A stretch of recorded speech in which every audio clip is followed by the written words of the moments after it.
I know this might have caused people some confusion as to what on earth does this mean, protection of neon signage as a creative industry. Well, Madam Deputy Speaker, today is an opportunity for me to speak on an issue that may seem niche at first glance, but actually speaks to broader truth about the way we value heritage, craftsmanship, and the lifeblood of our creative economy. I rise to speak in support of the campaign to protect the heritage craft of neon sign making, a uniquely British tradition and one that is now at risk.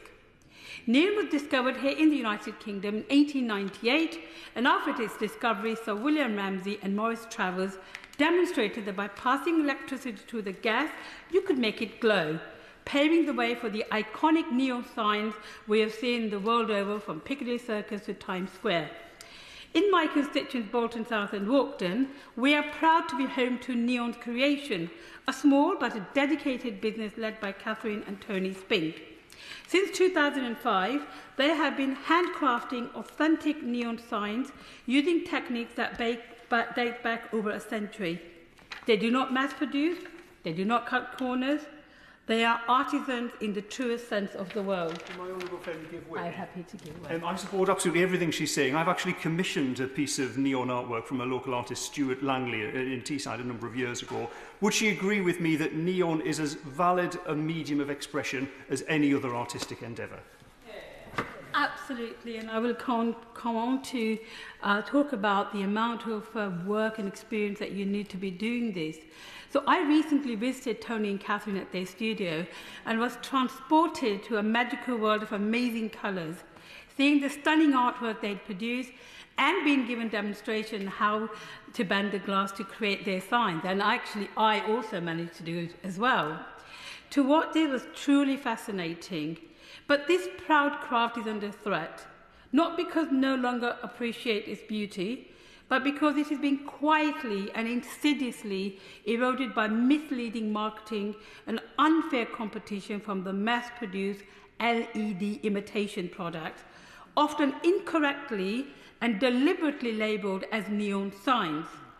Let me be clear, if it's not made of glass and filled with gas, it is not a neon sign. Yes, of course. Madam Deputy Speaker, the Honourable Lady is putting forward an argument for the creative industry. At the same time, it can't be ignored what the neon sign market has created. In the world, I always do my studies before I come to the Chamber in relation to intervention for any of the German debates. But Market Watch predicts that the neon sign market will grow by 7.5% annually between 2024 and 2031, making some £3.3 billion by 2031.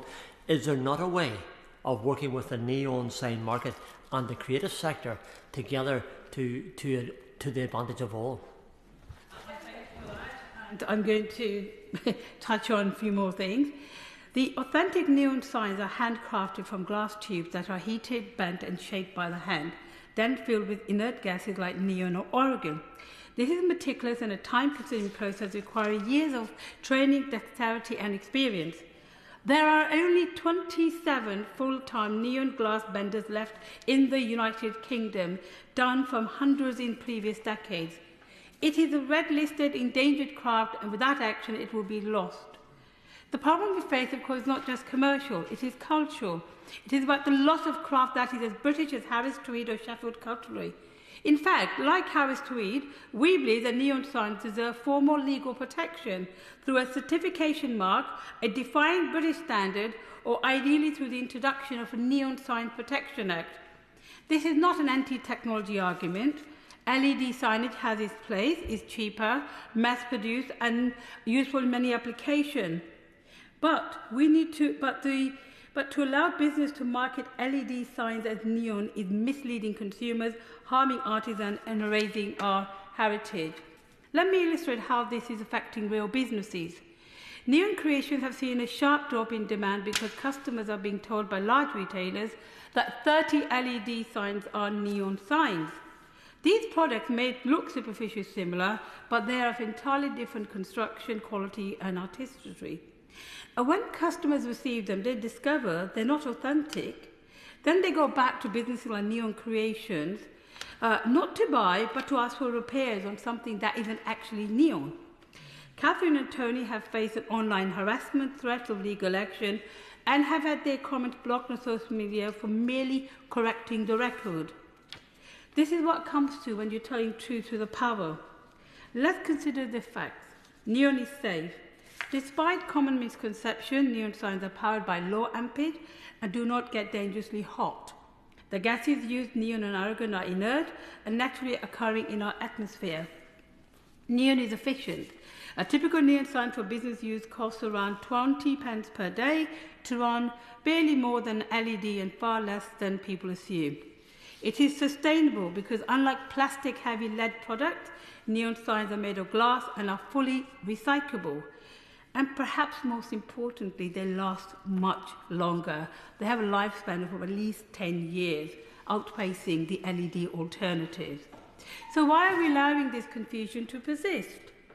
Why are we allowing misleading labels?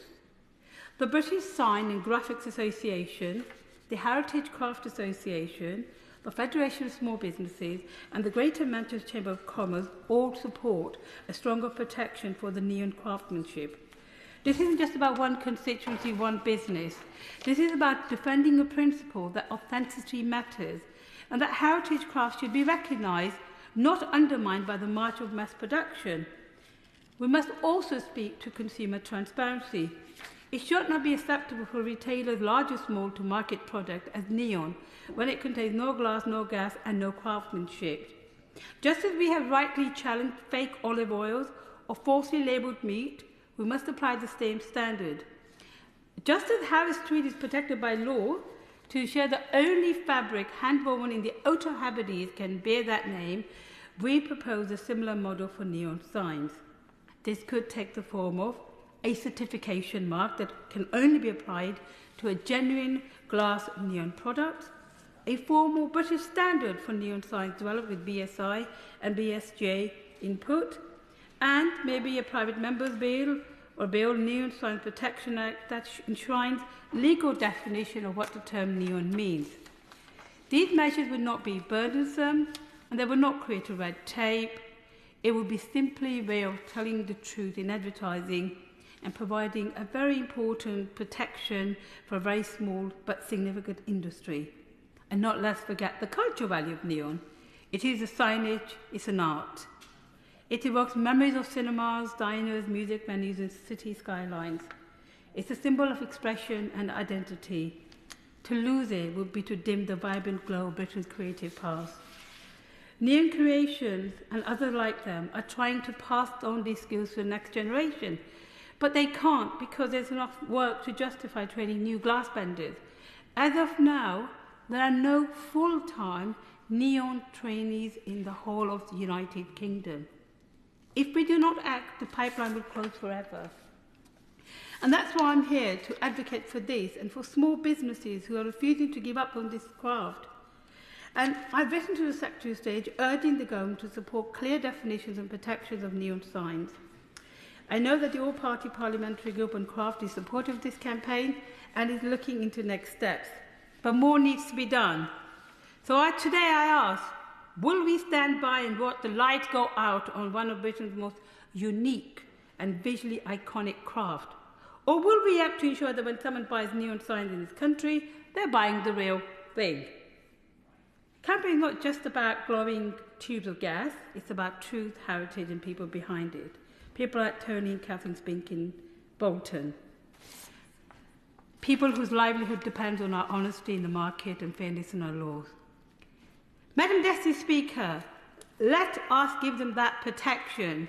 Let us light the way for the future of British neon.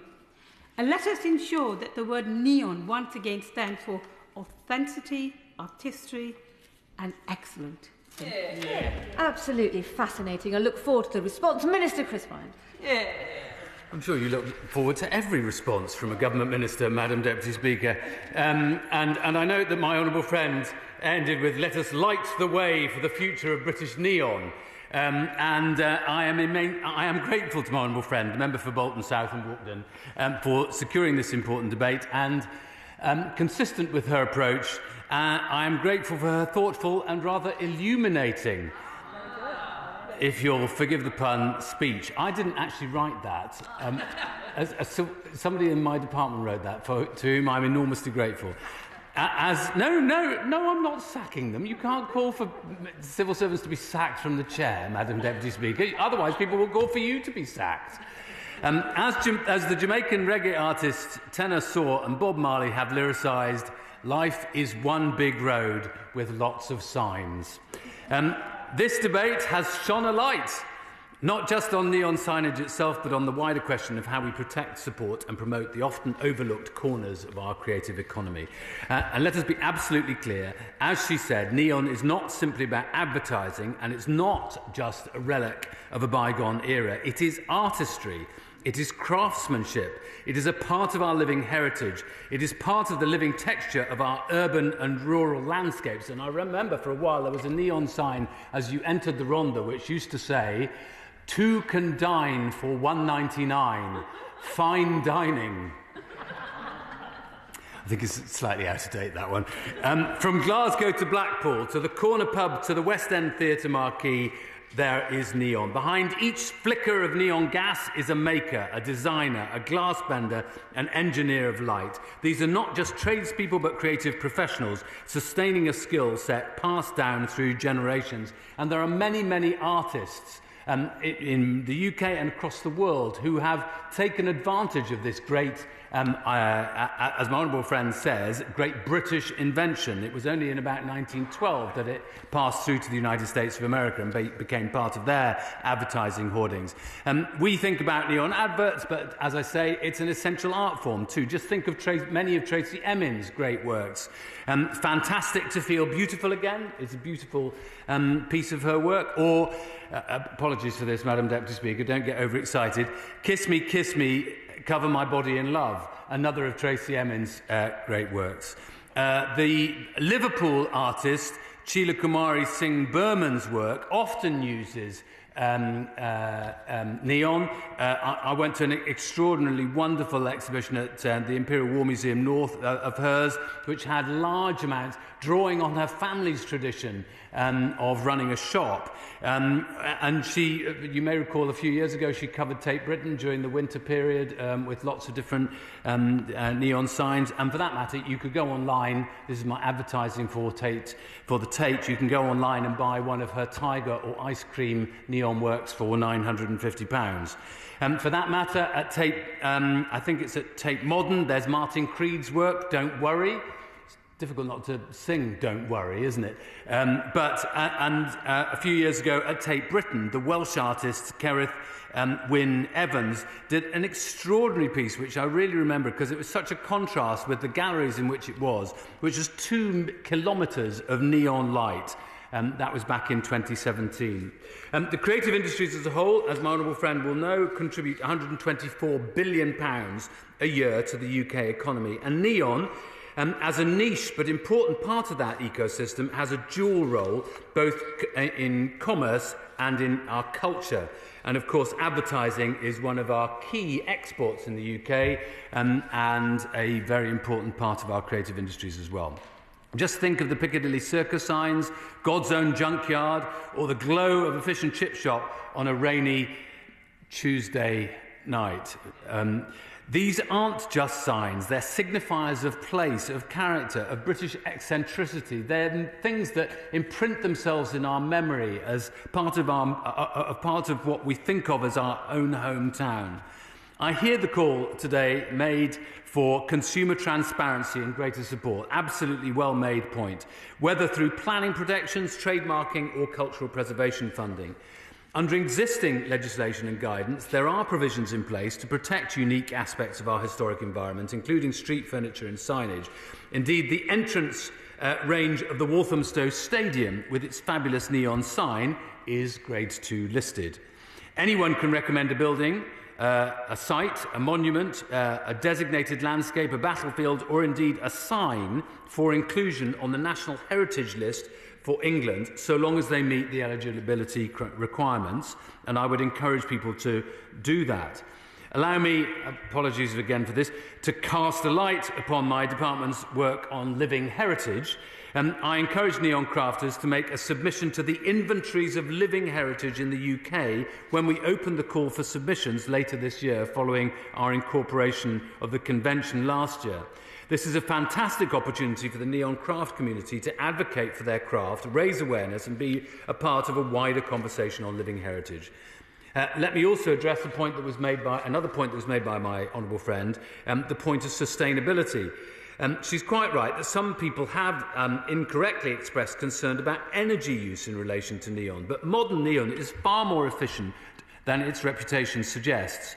When maintained, it outlasts LEDs, it's recyclable and in some cases even repairable. On the matter of consumer transparency and the use of the term neon, I fully understand the concern that clearer definitions and protections could help prevent confusion for consumers and help preserve the value of handcrafted neon signage. You only have to go online for 2 or 3 minutes to find lots of different supposedly neon signs being advertised relatively cheaply, which are no more neon than fly in the air. Sometimes they are described as LED neon signs, which is a contradiction in terms. So I fully take on board the point that's been made by my honourable friend. I thank her for bringing this to our attention and as we engage with departments across Whitehall on their trademark policy development. This isn't solely a matter for the Department for Culture, Media and Sport. As I've said earlier, protecting neon is not about nostalgia. It is about supporting livelihoods, unlocking tourism and giving our public spaces character at a time when homogenisation threatens to reduce the character and unique identity of everything from our skylines to our high streets. So, as we draw this debate to a close, let me say this. The government hears the case that is being made for neon signage, not as a gimmick or an indulgence, but as an essential, flickering thread in the tapestry of British creativity. We hear the concern from artists, from heritage bodies and from communities who want to see colour identity and local pride preserved. We're committed to working with industry, local government and the wider public to explore how best to secure the future of this unique form of creative expression. On this, Madam Deputy Speaker, we will not let the lights go out. As the Greek-born American neon artist Chryssa once said, I saw Times Square with its light and letters, and I realised it was as beautiful and as difficult to do as Japanese calligraphy. We should never let go of such artistry in our British traditions.